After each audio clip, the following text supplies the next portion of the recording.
ilmu itu tidak masuk atau masuk itu tidak tergantung pada informasinya, tapi pada kemampuan kita menangkapnya menurut saya. Ada penelitian yang mengatakan begini. Dalam 1 detik, itu informasi yang masuk pada kesadaran itu adalah 50 bit, tapi yang masuk di bawah sadar adalah 11 juta bit. Jadi,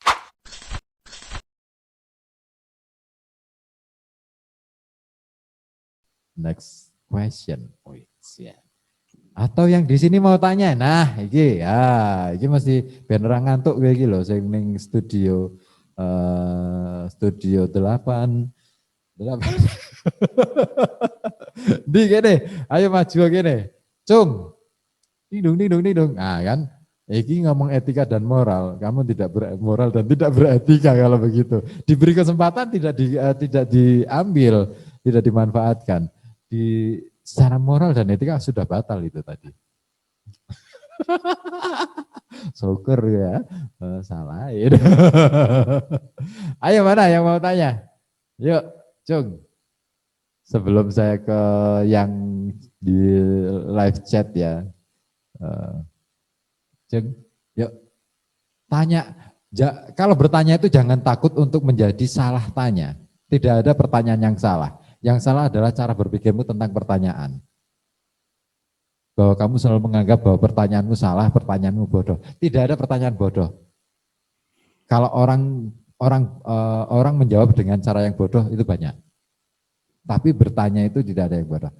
Oke, ada siapa? Ayo, monggo sebelum ini. Oh ya, sip. Sini maju. Ben ketok saka kamera. Kowe iki piye to?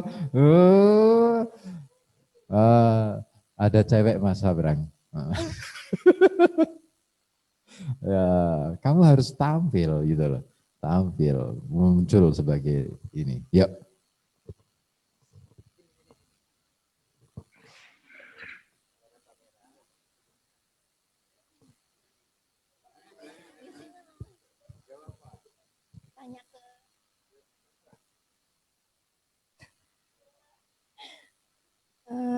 Bagaimana sih jadi manusia bermoral itu? Bagaimana menjadi manusia bermoral? Nama dong. Nama saya Rania Jumilda dari S1 Farmasi. S1 Farmasi, oke. Terima kasih. Bagaimana menjadi manusia yang bermoral. Oke, menarik pertanyaannya. Keren. Karena mungkin tidak pernah diajari di farmasi gitu ya. Farmasi kan urusannya piye carane ngeracik obat, wae. Jadi putek oleh kowe ngeracik obat. Tapi ngomong ngeracik obat itu ada moral dan etika di situ. Kamu obat itu kan racun toh. Sebenarnya kan racun, toksik kan gitu. Tapi bagaimana racun itu bisa bermanfaat untuk tubuh manusia, bukan untuk membunuh. Itu moralnya di situ, itu etikanya di situ, pengetahuan dasarnya di situ. Gitu loh. Tapi aku rameh jawab tekan atau ben narasumberku sing jawab. Nek aku sing jawab ya situ aku dari tanggapan dewi ya. Oke, kemana dulu nih? Ke Mas Abrang sih lah. Bagaimana menjadi manusia yang bermoral, Mas Abrang? ini pertanyaan ini mohon dipahami, ini bukan pertanyaan seperti 2 tambah 2 berapa, 4. Ini bukan tips yang mudah ini. Karena gini juga, moral itu bukan sesuatu yang 100% kita sadari loh. Moral itu bisa sangat fleksibel tanpa kita sadari. Saya kasih contoh sederhana. Misalnya ada orang mencuri. Sikap Anda kalau yang mencuri adalah teman dekat, itu pasti berbeda kalau yang mencuri adalah musuh Anda. Ini kelihatan banget tuh, ada kesalahan sedikit aja. Kalau yang melakukan musuh Anda, tadi ini kita harus menjaga moral segala macam. Yang Anda jaga pada posisi ketika yang melakukan kesalahan adalah musuh adalah moral objektif tentang kepemilikan, tidak boleh mencuri. Terus kalau yang mencuri adalah teman Anda sendiri, sahabat, Anda nggak langsung mengumpan, loh kita harus punya moral itu. Moralnya adalah jangan membuka aib orang lain. Kan mereka pasti ada, ini jadi moral ini bisa dipakai dalam banyak bidang ini dan bisa ditekuk-tekuk nggak karuan ini. Tapi kalau gini, kalau usulan saya adalah gini, moral itu akan punya seperti air. Dia taruh di gelas, dia akan menjadi gelas, ditaruh di lodong akan menjadi lodong, ditaruh di piring akan rata seperti piring, tapi dia tidak kehilangan keairannya, tidak kehilangan cairnya. Jadi menurut saya pasti ada fleksibilitas dalam kehidupan Anda, tapi harus ada akar yang tidak boleh Anda langgar juga. Apa akar ini? Menurut saya akarnya ini adalah kejujuran kepada diri Anda sendiri. Itu jujur bukan jujur kepada orang lain. Jujur kepada orang lain itu variabelnya banyak lagi. Tapi jujur kepada diri sendiri adalah properti bahasa Indonesianya adalah sebuah sifat, adalah sebuah disiplin yang menurut saya amat sangat penting. Karena banyak keadaan di mana kita tidak tahu aksi terbaik untuk saat itu. Misalnya kita dihadapi masalah. Misalnya dihadapi permasalahan gini, Anda punya teman sedang sakit, Anda nemuin dokternya, kata dokternya ini umurnya tinggal 3 bulan. Terus Anda jenguk, teman Anda yang sakit nanya, gimana keadaan saya? Anda akan menjaga moral kejujuran, kemudian ngomong, tenang aja 3 bulan lagi selesai. Akan ngomong seperti itu. Atau Anda akan menjaga moral kasih sayang. Udah tenang aja, Anda pasti sembuh, aman-aman, nggak sakit Anda. Nah, itu kebohongan dari sudut pandang moral kejujuran. Tapi dari sudut pandang kasih sayang, itu kebohongan yang Anda tanggung karena sesuatu yang lebih besar. Nah, ini parameter di sini nggak mudah, ini kasuistik ini. Tergantung kasusnya seperti apa. Tapi ada parameter lain yang agama ajarkan, yaitu getaran dalam diri Anda, jujur. Kalau Anda tidak enak, Anda nggak ada gatal dalam diri, perhatikan nih, suara hati Anda, nurani Anda yang jarang didengarkan karena sering ketutupan sama otak yang cerewet ini. Ini lama-lama nggak jadi kompas ini. Jadi untuk menjadi kompas kebaikan menurut saya adalah jujur kepada diri Anda sendiri. Kenapa? Karena Anda pasti bisa merasakan apa yang menurut Anda enak, yang menurut Anda tidak enak. Dan itu akan mempengaruhi output Anda. Kalau outputmu pengen menjadi orang yang dikangeni oleh orang lain, pasti outputnya mencari yang Anda sendiri nyaman, Anda sendiri enak. Jadi parameter paling universal di luar variabel yang banyak itu tadi adalah menajamkan kemampuan untuk jujur kepada diri sendiri. Pada sebuah keadaan di mana Anda tidak bisa memutuskan, aksi terbaik untuk perang jangka panjang paling aman adalah jujur. Wes toh. Ini saya nggak berani ngomong ini konsep saya karena saya paham konsep ini dari agama. Jujur itu urusannya strategi terbaik menghadapi masa depan ketika Anda benar-benar gelap. Ini yang baik gimana ya, bagusnya gimana? Jujur. Dah. Karena jujur Anda tidak menanggung kebohongan ke masa depan. Nah, itu moral yang dengan fondasi itu adalah yang paling primer. Anda akan menjadi manusia bermoral atau tidak, Anda terus tumbuh nih. Konsep Anda sekarang bisa berubah besok. Tapi kalau ini diakari oleh kejujuran, tumbuh Anda akan semakin baik. Semakin menjadi diri Anda, dan semakin bisa menemukan siapa diri itu tadi. Mungkin itu jawaban saya. Oke, jujur. Boleh. Jujur acur. Jujur acur ki piye? Saiki ya. Rading, moding. Oke, pertanyaan Mas Wendy. Mas Arsari ben Pak ora kok kan jawab. Mau tanya Min.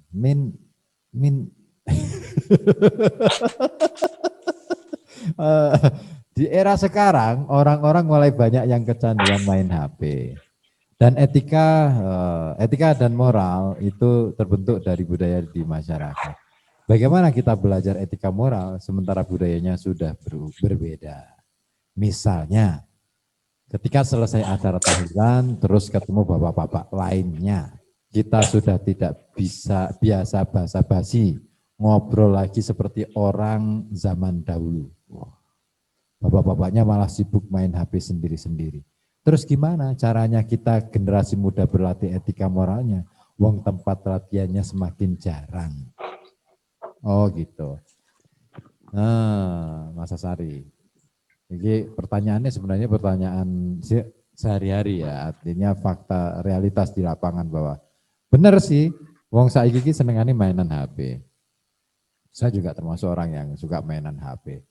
Artinya memaksimalkan bukan kemanfaatan HP, memanfaatkan apa ya media-media sosial untuk popularitas pribadi gitu. Wah, eksistensi pribadi, bikin grup WA gitu kan. Terus di dalam grup itu kadang-kadang nggak penting-penting amat disampaikan. Dulu agak beda memang situasinya. Zaman telepon genggam awal mula dikenal, belum ada WA, baru SMS dan telepon. Harga pulsanya aja mahal. Ngisi pulsa minimal dulu, kalau pas era-era awal HP ketemu, itu dipasarkan itu, pulsa itu paling enggak itu harganya 50.000. Mikir-mikir, harap tuku pulsa. SMS-an, kalau dulu SMS-an, itu per karakter. Per karakter Rp1 atau Rp25 itu, tidak salah. Nah, itu. Jadi kita harus irit, betul. Telepon, pulsanya mahal lagi. Per detik. Belum lagi kalau misalkan antar operator yang berbeda sudah kena cas atau roaming. Belum lagi kalau misalkan antar kota, wah tambah roaming lagi. Disitulah sebenarnya saya pikir teknologi agak lumayan punya keberpihakan kepada manusia. Nah sekarang ini pulsa oke, nggak terlalu mahal, kuota sudah sangat gampang dicari, wifi bertebaran di mana-mana. Sarana kemudahan ini menjadikan manusia kadangkala ya itu tadi, ini aku ngarani memang kembali ke sifat dasar manusia. Janjane menungso iki janjane iki tenanan bermoral apa ora. Asine iki mungkin bisa jadi etika dan moral itu untuk bukan membelenggu ya, tetapi membatasi tingkat kerakusan manusia. Nah, saiki tingkat kerakusan manusia ada pada HP. No ya. Kita tidak lagi rakus untuk cari makan. Enggak. Faktanya gitu. Makan sudah selesai kita. Yang belum selesai kan popularitas, eksistensi. Nah, itu piye menanggapi pertanyaan tadi itu. Monggo, Pak Asari. Ya, matur suwun tadi untuk yang bertanya, matur suwun Kang Ribut. Jadi gimana caranya kalau kita misalkan habis kegiatan kemasyarakatan atau habis tahlilan atau habis acara kemudian tidak langsung kumpul-kumpul. Sebenarnya dari awal tadi pembicaraan kita sudah hampir secara tidak langsung sudah hampir menjawab, tapi saya jawab secara singkat biar apa istilahnya mahasiswa ini tidak terlalu, karena kalau panjenengan itu mencari sesuatu yang panjenengan sendiri tidak mengakui bahwa itu ada atau tidak, nanti justru akan terjebak. Maksud saya begini, kalau bicara soal HP, kemudian kalau sekarang mungkin nggak cuma HP ya, kalau saya niku termasuk laptop barang gitu. Jadi kalau sudah ketungkul HP, WA, laptop itu kadang-kadang sampai rumah itu kadang tengah malam juga masih buka laptop, kadang masih buka HP. Cuman begini, memang kalau tidak ada tempat untuk kita belajar, maka hanya ada satu alternatif. Yang pertama, hanya ada satu alternatif, yaitu Anda punya kesempatan untuk memahami itu di agama. Karena begini, wis percaya. Saya bertahun-tahun karena ketidaktahuan dan kebingungan saya untuk mencari itu tidak ketemu. Tetapi di agama itu ketemu. Betul. Satu. Apa yang ada di agama? Jangan melakukan sesuatu yang tidak ingin orang lain lakukan ke kamu. Yang kedua, ketika kamu mengalami sesuatu, bertindaklah adil. Atau jangan karena ketidaksukaan kita terhadap sesuatu, menjadikan kita berlaku tidak adil. Gitu. Jadi kalau mau cari dengan perspektif di luar yang banyak sekali itu sangat kecil kemungkinan kita untuk menemukan. Atau nanti malah jadi bingung seperti saya dulu. Sampai sekarang juga masih bingung gitu.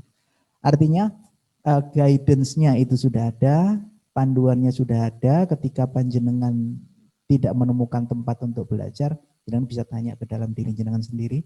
Atau agama pasti punya jawaban tentang itu. Jenengan bisa cari ke orang-orang yang bukan, ya maksudnya bukan itu, bukan kemudian langsung ke Menteri Agama, wah kacau ini.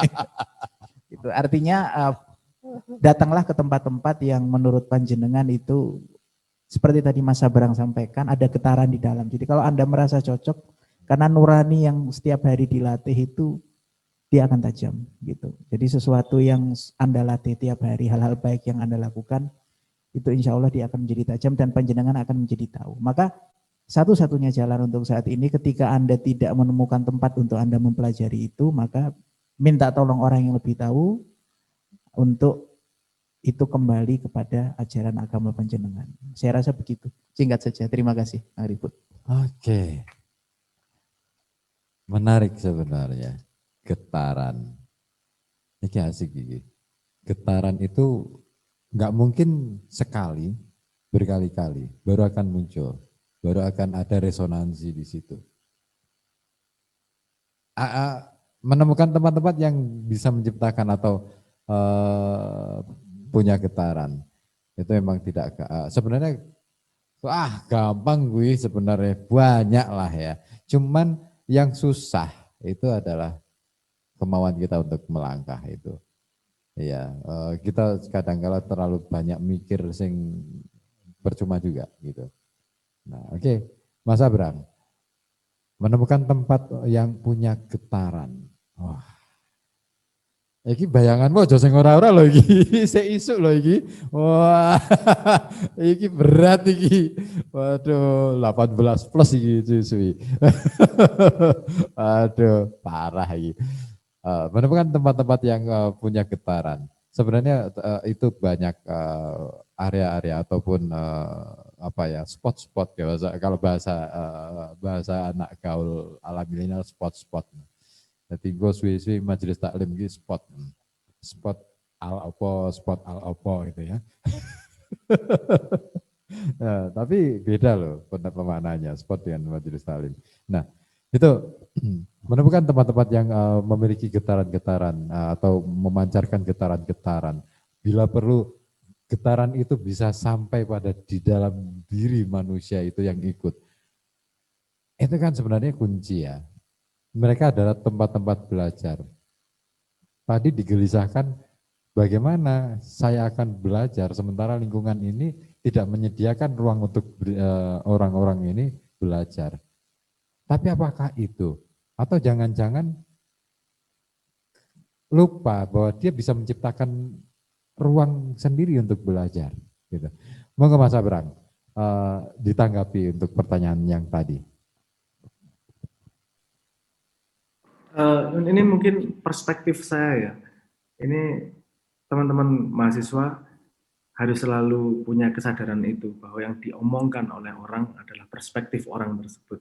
Jadi tidak langsung diadopsi percaya menjadi kebenaran atau tidak percaya menjadi kesalahan, tapi dilihat sebagai perspektif untuk menambah kemungkinan Anda mengolah informasi-informasi pengalaman orang lain tersebut.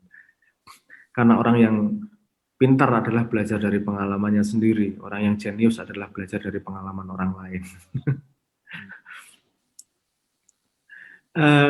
Perspektif saya tentang getaran itu tadi, tentang belajar itu tadi, saya membayangkan seperti ilmu, pemahaman itu seperti tetesan air dari langit.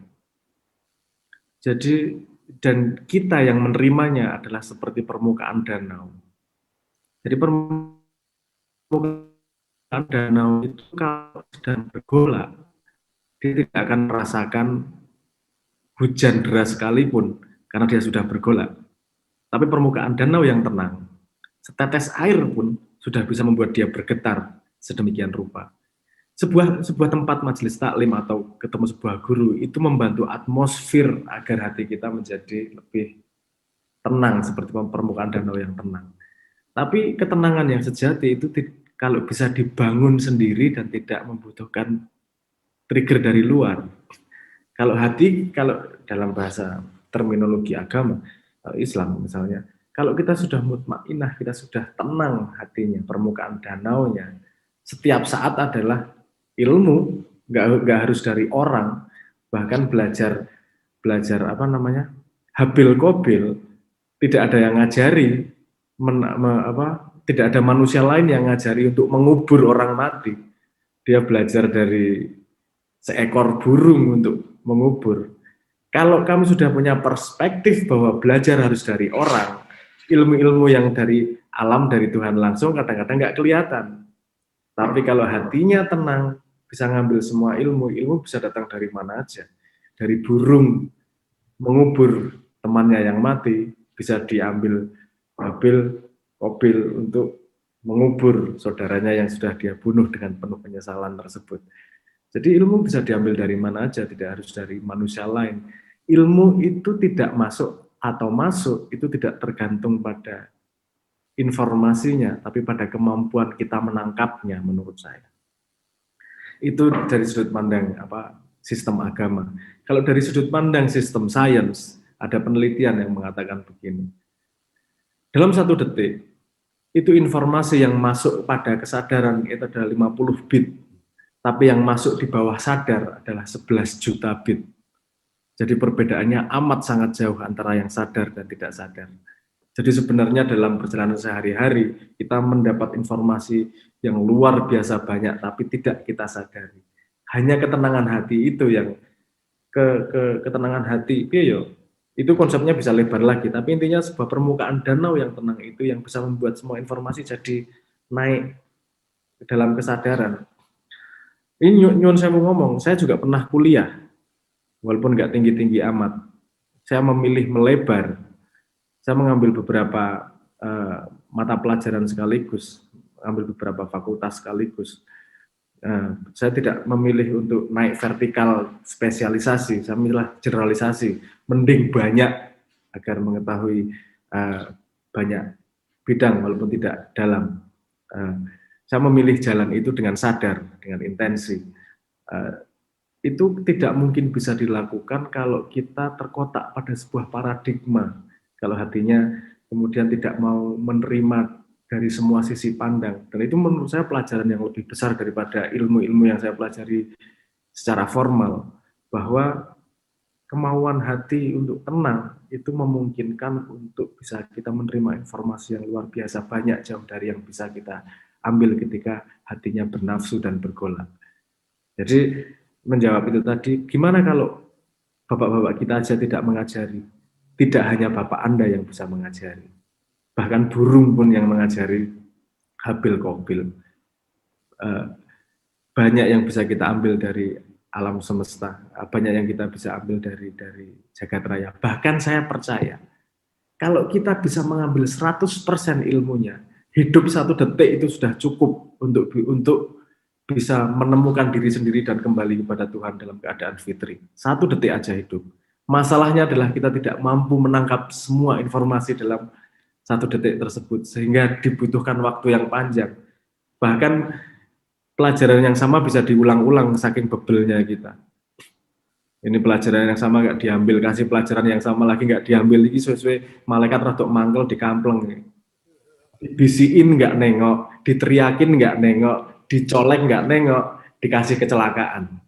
Ya. Kenapa perlu? Ya karena manusia mengambil hikmah ketika keadaan buruk. Karena dia tidak mau mengambil ilmu ketika keadaan baik.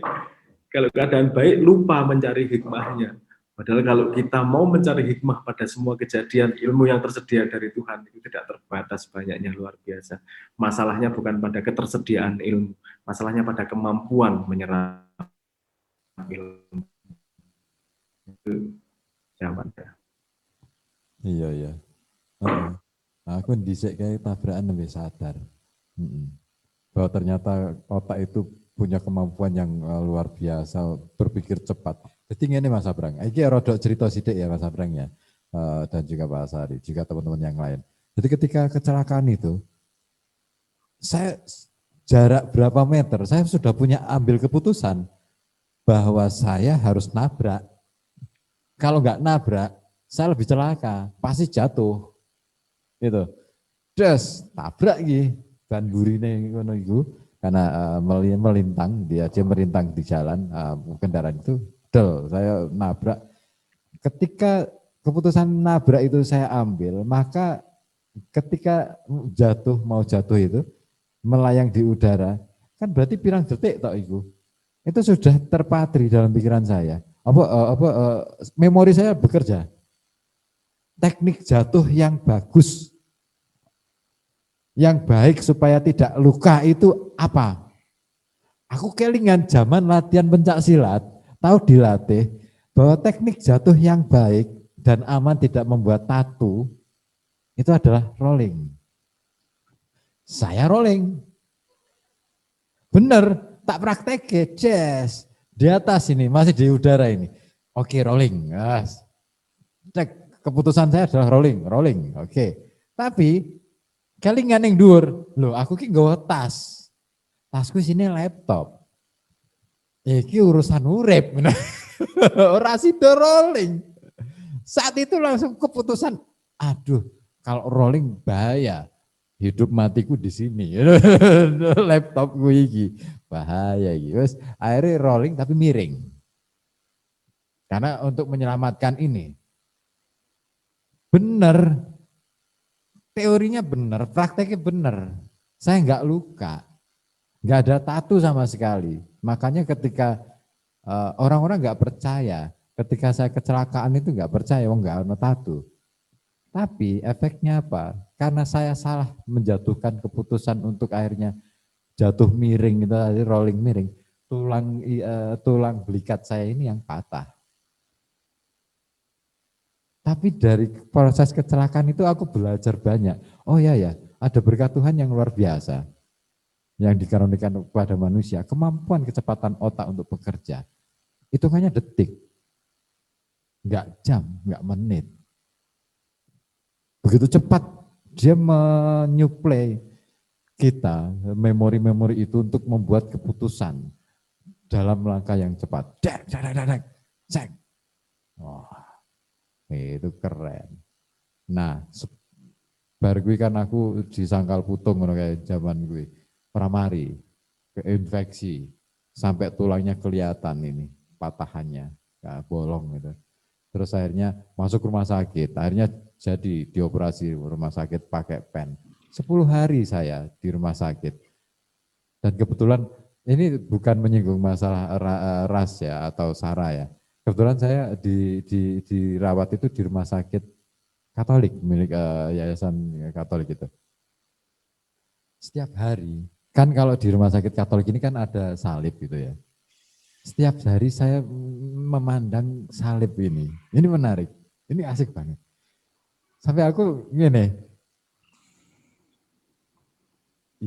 aku menyebut dia Yesus tetap gitu. Yesus, sampean ki pancen enak banget ya jadi sampean. Lebih ya, nyawang aku gembletak ini tok gitu, aku tulungi gitu. Nah, kesadaran itu aku nggak ada yang nungguin selama 10 hari itu karena istriku baru saja melahirkan, jadi masih bayi gitu kan. Terus jadi aku sendirian. Nah, 10 hari sendiri di rumah sakit dengan rasa repot dan macam-macam. Disitulah kemudian akhirnya banyak hal yang saya pelajari. Bukan dari pemikiran-pemikiran yang sudah tafsir-tafsir terhadap agama, tetapi saya mencoba mencari gitu loh. Saya mencoba mencari apa sih, kenapa sih kok bisa salib sampai gitu. Saya sampai bertanya-tanya di situ. Terus menemukan hakikat diri manusia. Oh, itu keren. Jadi benar bahwa kalau manusia sudah dicelakakan itu sebenarnya sudah dikampleng tenanan gitu. Tapi itu pelajaran etika moral yang luar biasa kecelakaan itu. Tapi ojo ngantilah ya panjenengan-panjenengan yang di rumah ataupun yang berada dimanapun jangan sampai mengalami kecelakaan berkali-kali. Itu namanya Anda ndablek gitu loh. Oh ya, sudah hadir di tengah kita ada Bu Penny. Wakil Rektor 3, monggo Ibu Penny untuk bisa bergabung dengan kita. Saya boleh sedikit aja. Oh iya, monggo Mas Abrang. Ini ada respon yang menarik, yang sepertinya menarik jadi pelajaran empiris ini soalnya. Ini tadi ketika kita ngobrol saya baca ada komentar di YouTube juga. Ada dari Reza Alit Putra. Dia komentarnya adalah Jack of all trade, master of none. Katanya gitu. Itu kan ngeritik, oh kuwi iso kabeh ning ora master dari satu. Ini yang tadi saya kembali pada pentingnya rendah hati. Gini, Jack of all trade, master of none, itu benar. Tapi Anda pernah baca full frasenya enggak? Itu frase terpotong itu. Itu frase tidak lengkap itu. Full frasenya saya bacain. Full frasenya tidak hanya Jack of all trades is a master of none. Full frasenya gini, a Jack of all trades is a master of none, but oftentimes better than a master of one. Itu frase fullnya. Jadi jangan belajar setengah-setengah. Ini kita sering dapat ilmu setengah-setengah, nggak menggali sendiri, nggak tahu frase fullnya, terus kemudian make untuk quote di Twitter karena pengen eksis, biasalah seperti itu. Tapi rekomendasi saya kepada mahasiswa, kepada orang yang pengen belajar mencari ilmu, bukan hanya mencari eksistensi, belajar sampai ke akarnya. Kadang-kadang yang kita tangkap tidak lengkap, tapi hanya impresi-impresi saja. Tadi itu kalimat tadi, Jack of all trade, master of none, itu sangat terkenal. Yang tidak terkenal adalah frase lengkapnya. Artinya kalau bahasa Indonesianya gini, master of all trade, Jack of all trade, master of none. Itu artinya bisa banyak hal tapi tidak master satupun. Itu dianggap buruk. Tapi frase lengkapnya mengatakan bahwa bisa semuanya tapi tidak master dari apapun, itu seringkali lebih baik daripada menjadi master cuma dalam satu hal. Itu frase lengkapnya seperti itu. Jadi sering kita ngambil sepotong tapi ora lengkap gitu loh. Ayo kita gali sampai ke akarnya. Sehingga yang keluar dari kita adalah yang otentik yang kita pelajari, bukan hanya copy paste. Karena kalau copy paste itu fotokopian kelima jadi burem biasanya. Atau nun. Oke. Karena sudah hadir di tengah-tengah kita ini Mas Abrang, ada Bu Beni, Wakil Rektor 3. Mungkin saya berikan kesempatan untuk Bu Beni menyampaikan beberapa hal barangkali. Monggo Ibu Beni.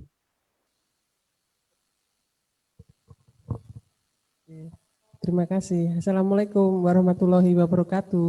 Waalaikumsalam warahmatullahi wabarakatuh. Salam sejahtera. Halo guys, yang di sini, yang di sana. Halo Pucek dan teman-teman yang lain. Sedang online juga kan? Ya, terima kasih kami ucapkan pada Mas Gus Sabrang, Bro Mas Gus Sabrang gitu ya. Panggilan sekarang adalah Mas Bro dan Mbak Bro gitu ya. Jadi kita berusaha mengikuti aja Mas. Berusaha mengikuti gaya anak milenial gitu ya. Saya juga kalau memanggil mereka di Google Classroom ya, pagi-pagi halo, hai guys ayo Olga gitu ya. Olga itu olahraga gitu. Olga, boleh dong kalian kuliah sama saya tapi harus mandi dulu walaupun daring gitu ya. Masa dosennya wes mandi, wangi, ya di sana rebahan aja gitu ya. Rasanya kok gimana gitu ya perasaannya walaupun kita komunikasi lewat daring. Terima kasih Mas Gus Sabrang yang telah banyak memberikan wacana yang bagus untuk mahasiswa baru kita yang mau kuliah gitu ya. Dua hal yang saya petik tadi, saya mengikuti kegiatan ini bergerak Pak Ari, bergerak dari gedung C, gedung D lalu ke gedung F. Jadi terus saya pasang ini tadi WA saya HP saya on terus. Satu, harus bertindak jujur gitu ya. Jujur pada diri sendiri dan orang lain. Itu kuncinya. Seperti yang kemarin disampaikan, ada mahasiswa, saya harus bagaimana nih Bu mau kuliah seperti ini gitu kan. Harus jujur, harus punya planning. Planningnya ya itu, target semester 2 IP-nya harus berapa, semester 3 IP-nya harus berapa, itu harus sudah dicanangkan dari sekarang. Kemudian tadi yang saya petik juga harus rendah hati.